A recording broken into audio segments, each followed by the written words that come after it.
పవిత్రాత్మ పవిత్రాత్మను మనం స్వీకరించినప్పుడు అది మనం దేవుడి దగ్గర పాపులం మనం ఒప్పుకున్నప్పుడు మనం రక్షణ పొందినప్పుడు పవిత్రాత్మ మనలోని కార్యాలు చేస్తుంది.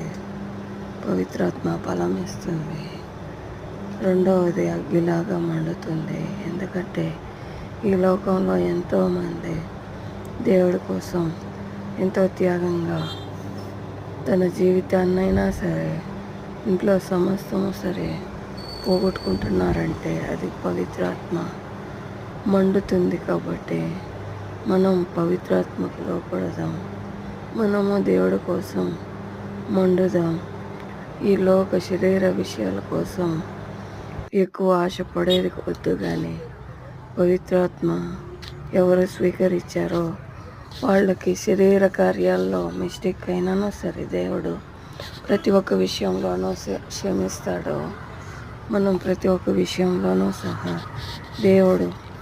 దేవుడు పవిత్రాత్మని ఎవరు వద్దంటారో వాళ్ళకి ఇక్కడ క్షమాపణ లేదు, పైన క్షమాపణ లేదు.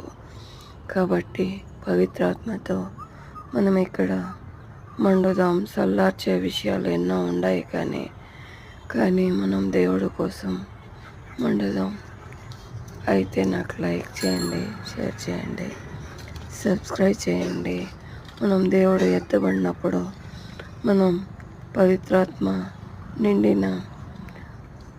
నిండిన సభగా, నిండిన వ్యక్తులుగా ఉందాం. అన్ని విషయాల్లో దేవుణ్ణి ఈ లోకంలో మహింపడదాం.